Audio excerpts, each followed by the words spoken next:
Aku tak takut. Aku takkan mati. Riri desa-desa sunyi di luar bandar Malaysia, bisikan mengenai mistik dan supernatural terjalin dalam kehidupan seharian. Menjelang awal 1990, Maznah Ismail, lebih dikenali dengan nama pentasnya Mona Fandey, telah mengubah dirinya dari seorang penyanyi pop kepada seorang bomoh, seorang pengubat tradisional dan pembimbing rohani. Karismanya, personality yang menawan, dan aura misterinya menarik pelanggan dari pelbagai lapisan masyarakat, termasuk ahli politik yang mencari kuasa di luar kebiasaan.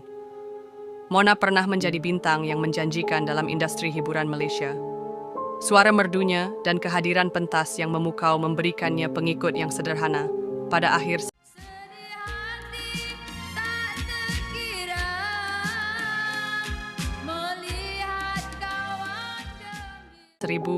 1970-an, tetapi karier musiknya merosot pada awal 1980-an. Tidak puas dengan menyusut ke dalam kegelapan, Mona dan suaminya, Mohd Afandi Abdul Rahman, beralih fokus kepada dunia penyembuhan rohani dan sihir yang menguntungkan. Mereka menjenamakan semula diri mereka sebagai bomoh zaman moden, menjanjikan kekayaan, kuasa, dan perlindungan supernatural kepada mereka yang mencari perkhidmatan mereka.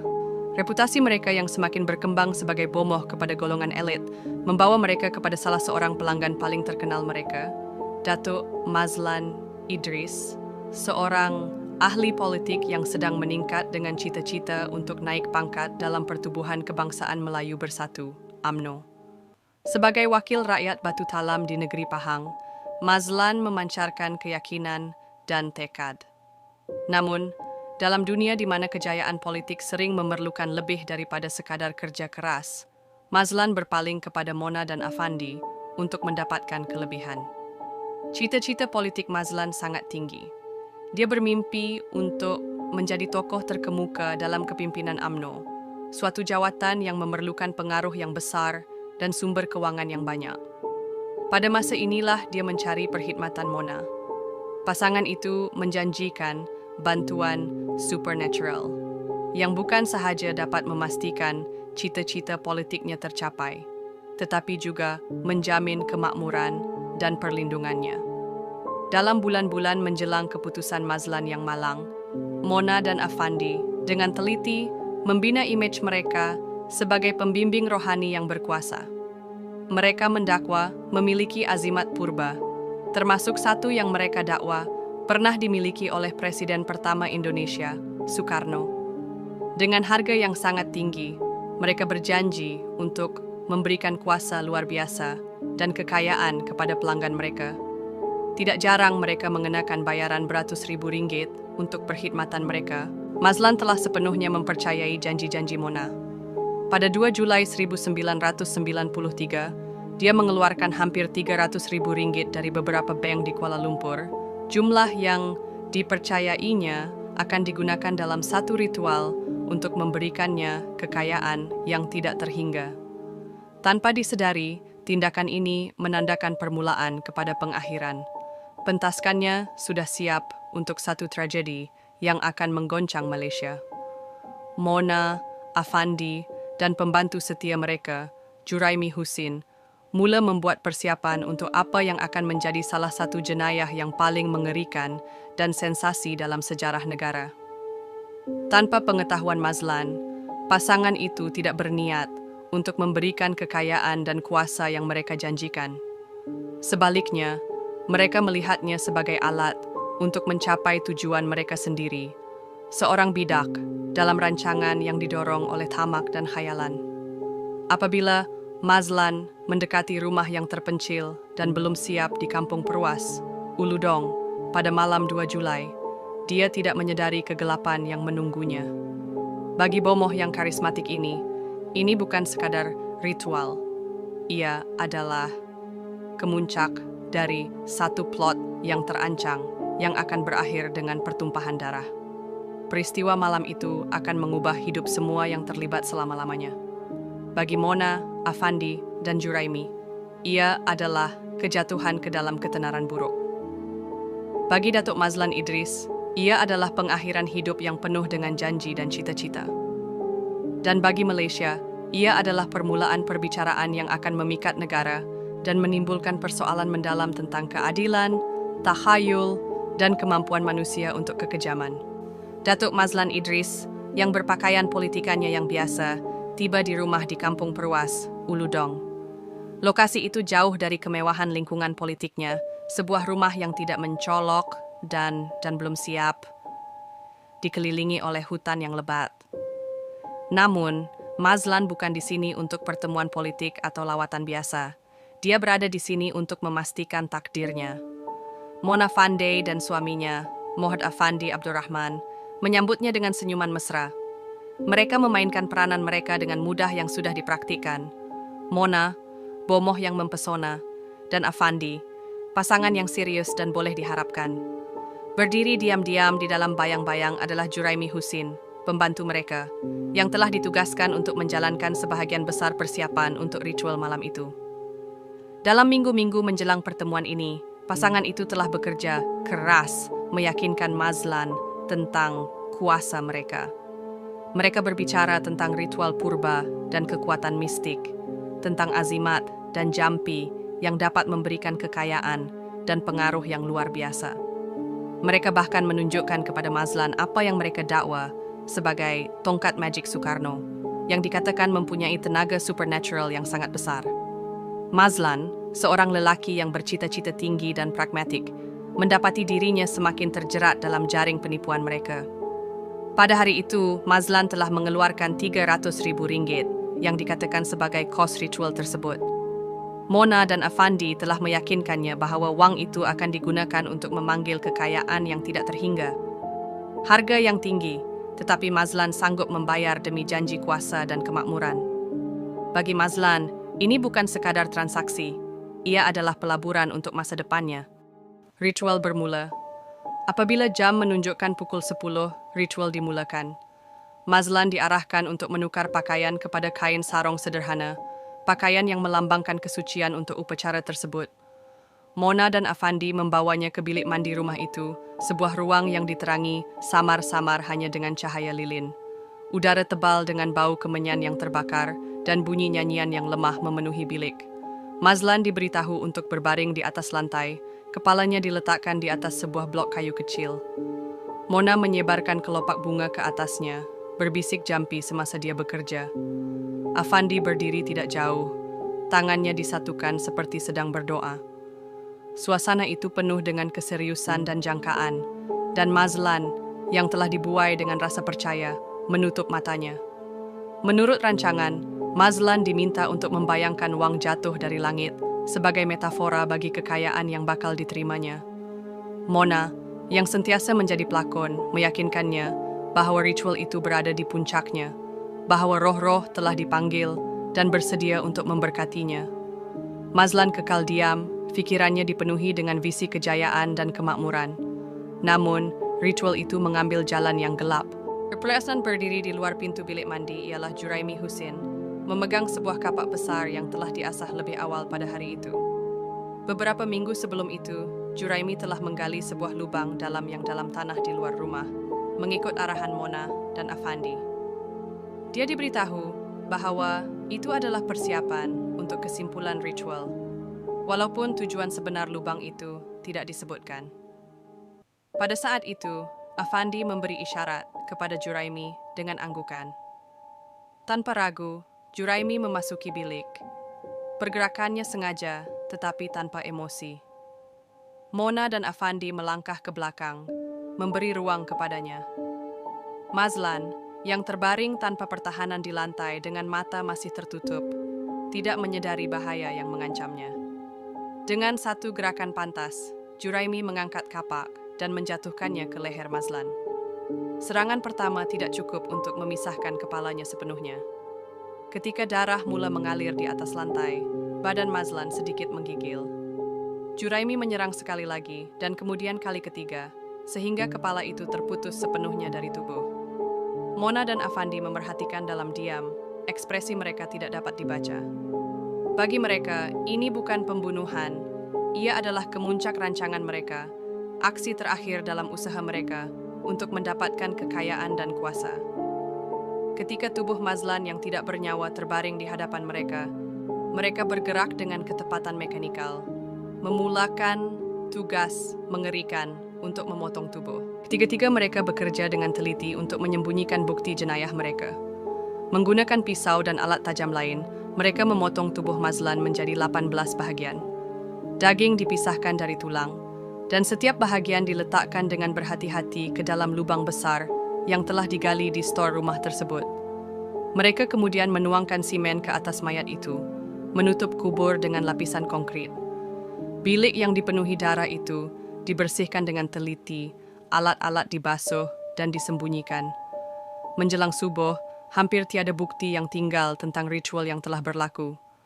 Mona dan Afandi berpuas hati bahawa jenayah mereka telah disembunyikan, meninggalkan tempat itu menuju ke Kuala Lumpur. Pada hari-hari berikutnya, mereka melibatkan diri dalam pembelian mewah, sebuah Mercedes-Benz, barang kemas yang berlebihan, dan malah pembedahan plastik untuk Mona. Namun, bagi Juraimi, kenangan malam itu terus menghantui seperti bayangan gelap. Berbeza dengan Mona dan Afandi, yang kelihatan tidak terjejas dengan beban tindakan mereka, Juraimi bergelut untuk memahami peranannya dalam jenayah tersebut. Apabila hari berganti minggu, sikapnya semakin jauh dan dia mula menunjukkan tanda-tanda paranoia. Tanpa pengetahuan ketiga-tiga mereka, rancangan mereka yang teliti hampir terbongkar. Kehilangan Mazlan tidak terlepas dari perhatian dan kecurigaan mula tumbuh. Ia hanya soal masa sebelum kebenaran terbongkar, menarik ketiga-tiga mereka ke dalam perhatian awam dan ke halaman depan akhbar di seluruh negara. Bab 3. Penemuan kehilangan Datuk Mazlan Idris mencetuskan kegemparan dalam komuniti beliau. Seorang wakil rakyat yang terkenal dengan cita-cita dan hubungan politiknya, kehilangan mendadaknya pada 2 Julai 1993. Bukan sesuatu yang boleh diabaikan begitu sahaja. Ahli keluarga, rakan politik, dan pengundi mula menimbulkan persoalan. Kebimbangan mereka semakin meningkat dengan setiap hari yang berlalu. Ahli keluarga terdekat Mazlan melaporkan kehilangannya kepada polis pada 3 Julai 1993. Pada mulanya, kes ini kelihatan tiada arah tuju. Jawatan Mazlan sebagai seorang ahli politik menjadikannya seorang tokoh yang menarik perhatian, tetapi tiada petunjuk segera tentang permainan kotor. Polis menjalankan siasatan rutin, menyoal mereka yang terakhir berhubung dengannya. Satu nama dengan cepat muncul, Mona Fande, pencarian Mazlan. Apabila hari bertukar menjadi minggu, keperluan untuk mencari Mazlan semakin mendesak. Transaksi kewangan terakhirnya menjadi tumpuan dalam siasatan. Rekod bank mendedahkan bahawa Mazlan telah mengeluarkan hampir RM300,000 pada hari beliau hilang. Jumlah yang besar ini segera menimbulkan syak wasangka. Apa yang ingin dilakukan dengan wang itu? Dan mengapa beliau hilang selepas membuat pengeluaran tersebut? Nama Mona Fande menjadi tumpuan dalam siasatan. Kabar angin mengenai kebolehan mistiknya dan hubungannya dengan Mazlan sudah terkenal. Mona dan suaminya, Afandi, pada mulanya bekerja sama dengan pihak berkuasa, memperkenalkan diri mereka sebagai penyembuh rohani yang tidak berbahaya. Mereka mendakwa tidak tahu mengenai tempat tinggal Mazlan, menegaskan bahawa urusan mereka dengannya adalah semata-mata profesional. Tetapi pengakuan daripada pembantu mereka, Juraimi Husin, yang mengubah segalanya. Pada 10 Julai 1993, Juraimi telah ditahan oleh polis untuk disoal siasat. Terbeban dengan rasa bersalah dan tidak mampu lagi mengekalkan kepura-puraan, dia akhirnya mengakui semasa soal siasat. Juraimi mengaku telah membunuh Mazlan, mengisahkan dengan terperinci kejadian ritual yang mengerikan, dan tindakan kejam memotong tubuh. Dia mendedahkan lokasi mayat Mazlan, yang dikebumikan dalam kubur cetek di stor rumah Mona dan Afandi, yang belum siap di Kampung Perwas, Uludong. Dengan maklumat ini, polis menggerakkan sebuah pasukan untuk menyiasat lokasi tersebut. Pada awal pagi 22 Julai 1993, pegawai polis tiba di rumah itu. Hartanah tersebut, yang terpencil dan sebahagiannya dibina, tidak menunjukkan sebarang petunjuk mengenai kengerian yang tersembunyi di bawah permukaannya. Penemuan itu mengejutkan seperti yang mengerikan. Menaria Pernaran, polis, mula mengali di tempat yang dikenal pasti oleh Juraimi. Pada kedalaman kira-kira 1,6 meter, mereka menemui mayat Mazlan yang telah dipotong-potong dan dikebumikan dalam 18 bahagian yang berasingan. Kepala, tangan, kaki, dan badan Mazlan dibungkus dengan teliti dan dikebumikan, dan kubur itu telah ditutup dengan simen bagi menyembunyikan jenayah tersebut. Penemuan itu mengesahkan ketakutan terburuk keluarga dan rakan-rakan Mazlan. Ia bukan lagi kes orang hilang Auria, kini menjadi penyiasatan pembunuhan. Keadaan mayat Mazlan mengejutkan bahkan pegawai yang paling berpengalaman. Tubuhnya telah dipotong dengan teliti, dengan daging dipisahkan daripada tulang. Pakar forensik yang diketuai oleh Dr. Abdul Rahman Yusof kemudian memberi keterangan tentang ketepatan potongan tersebut, menyamakannya dengan kerja seorang penyembelih. Keadaan di tempat kejadian melukiskan gambaran yang suram tentang perancangan dan kekejaman. Dengan bukti yang ditemui, polis tidak membuang masa untuk menangkap 3 suspek. Mona, Afandi, dan Juraimi dibawa ke balai polis dan didakwa dengan pembunuhan Mazlan. Berbeza dengan Juraimi yang kelihatan terguncang dan penuh penyesalan, Mona dan Afandi mengekalkan ketenangan mereka. Wajah mereka tidak menunjukkan sebarang tanda kesalahan atau ketakutan. Sebenarnya, Mona seolah-olah menikmati perhatian yang diberikan.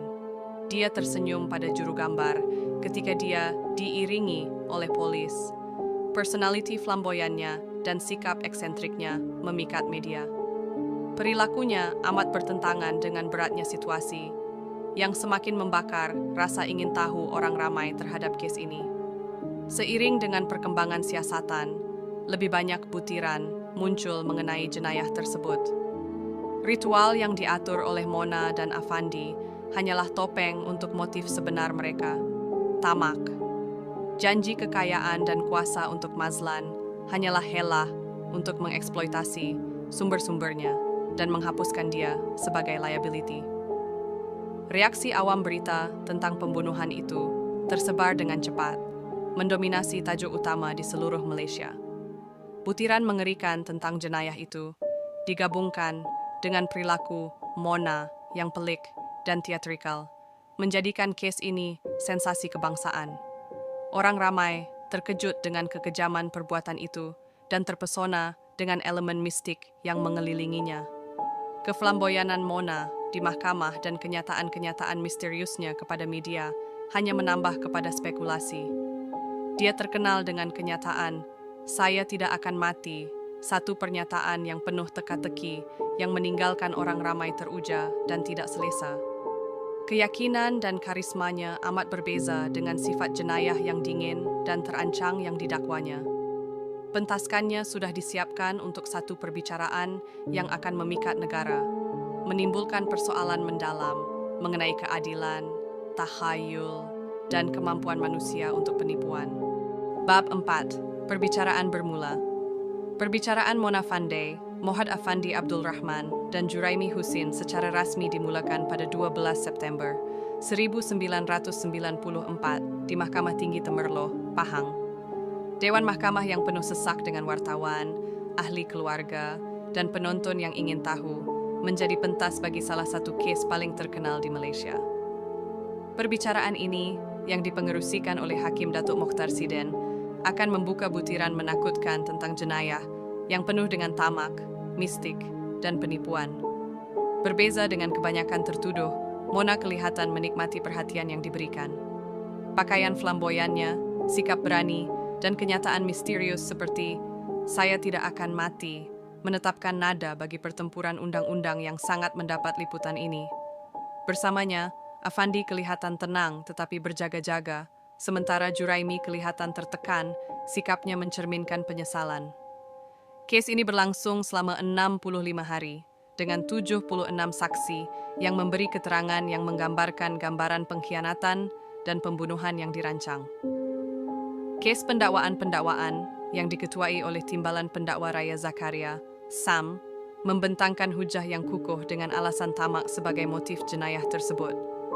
Mereka mendakwa bahawa Mazlan telah dijemput ke rumah Mona dan Afandi dengan alasan ritual mistik untuk meningkatkan nasib politiknya.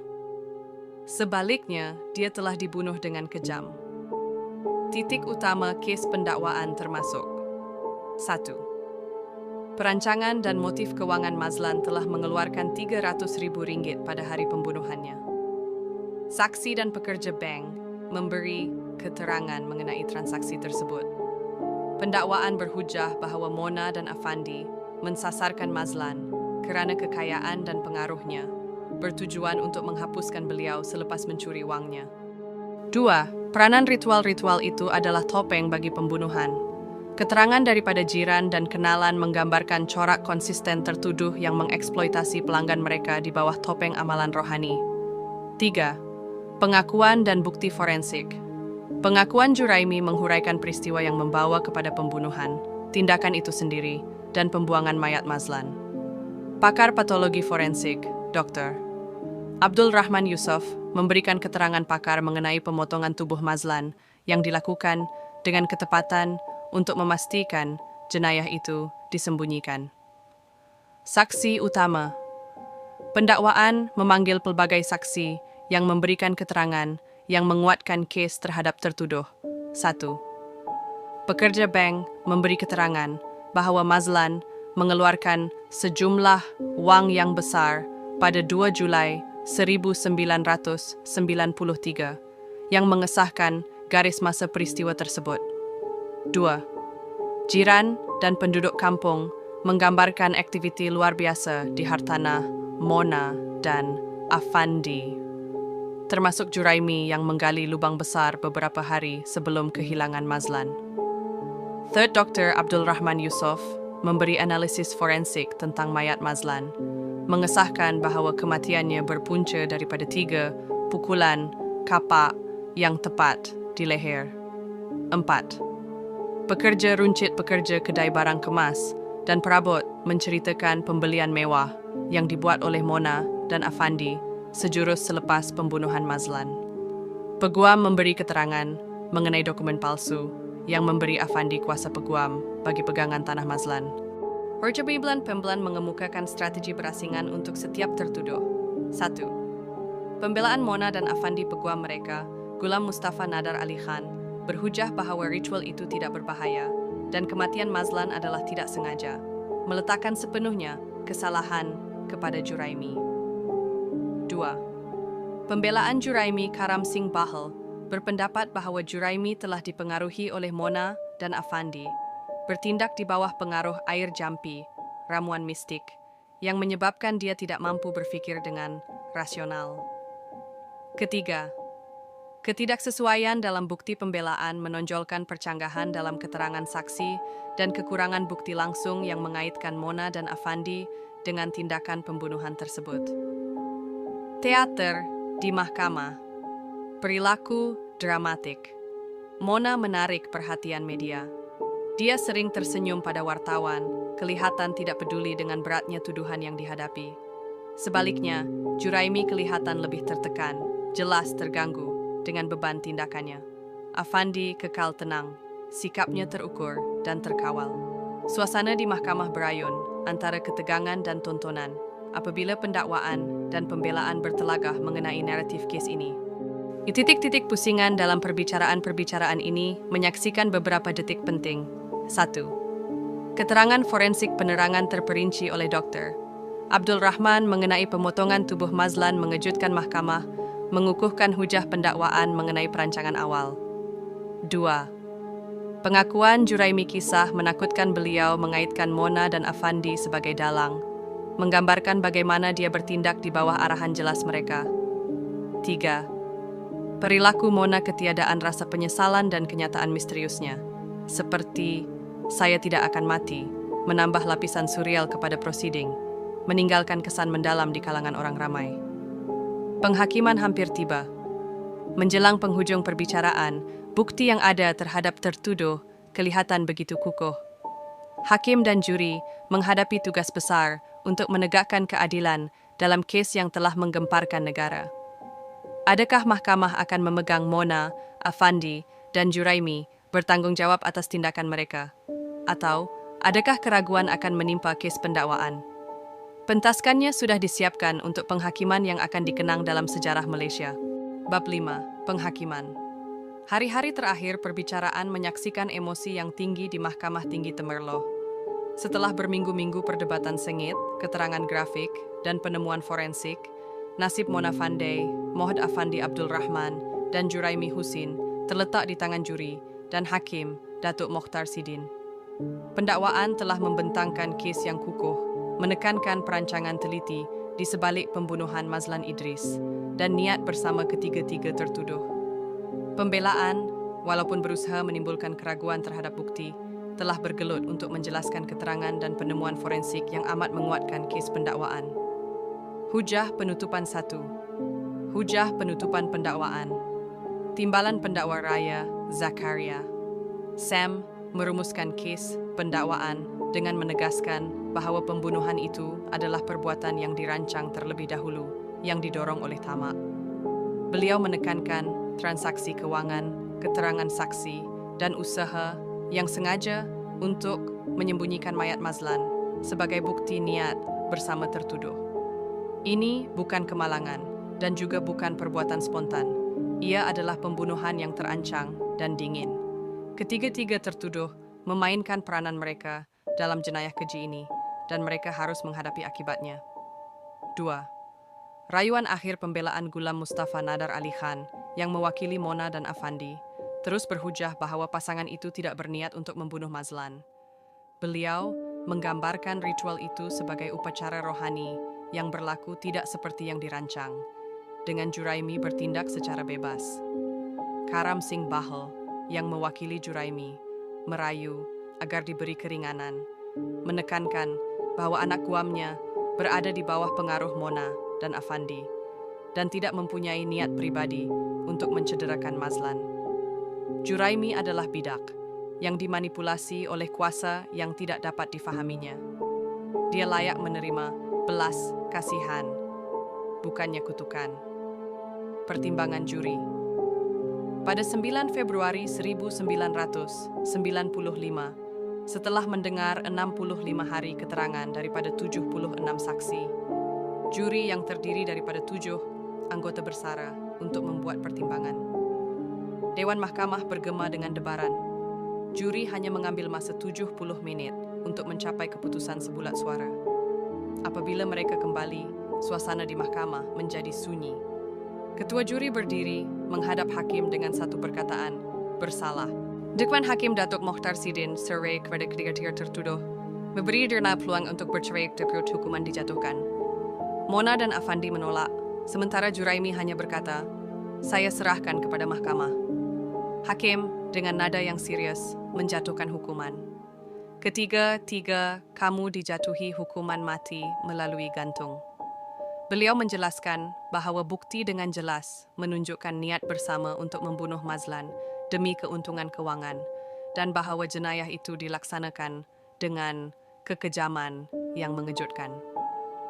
Kesan selepas penghakiman di Mahkamah Mona kekal tenang, malah tersenyum ketika hukuman dijatuhkan. Dilaporkan bahawa beliau berpaling kepada wartawan dan berkata, "Saya gembira dan terima kasih kepada semua rakyat Malaysia." Afandi kekal tenang, sementara Juraimi kelihatan terganggu. Di luar mahkamah, orang ramai dan media terbahagi dalam reaksi mereka. Sesetengahnya meluahkan rasa lega kerana keadilan telah dilaksanakan, manakala yang lain membincangkan moraliti hukuman mati. Rayuan perjalanan ke arah pelaksanaan hukuman jauh dari berakhir. Pembelaan memfailkan rayuan ke Mahkamah Persekutuan, Badan Kehakiman Tertinggi Malaysia. Proses rayuan yang bermula pada 1998 memberi tumpuan kepada penerimaan bukti dan kebolehpercayaan keterangan saksi. Namun, pada 13 April 1999, Mahkamah Persekutuan mengekalkan sabitan, menolak rayuan. Mahkamah memutuskan bahawa bukti terhadap tertuduh sangat kukuh dan perbicaraan telah dijalankan dengan adil. Pada tahun 2001, Ketiga-tiga mereka mengemukakan rayuan pengampunan kepada lembaga pengampunan, saluran terakhir bagi banduan yang dihukum mati di Malaysia. Rayuan tersebut ditolak, membuka jalan untuk pelaksanaan hukuman mereka. Hari pelaksanaan. Pada 2 November 2001, selepas 8 tahun berperang di mahkamah, Mona Afandi Abdul Rahman, dan Juraimi Husin dijatuhi hukuman mati melalui gantung di penjara Kajang. Hukuman mati itu dilaksanakan pada pukul 5.59 pagi, disaksikan oleh pegawai penjara dan kaki tangan perubatan. Pada malam sebelum itu, ketiga-tiga mereka menghabiskan beberapa jam bersama keluarga, memberi nasihat dan mengucapkan selamat tinggal yang penuh emosi. Dilaporkan bahwa Mona kekal dengan sikap misteriusnya hingga ke akhir. Dikatakan berkata, "Saya tidak akan mati." Reaksi Aku takkan mati.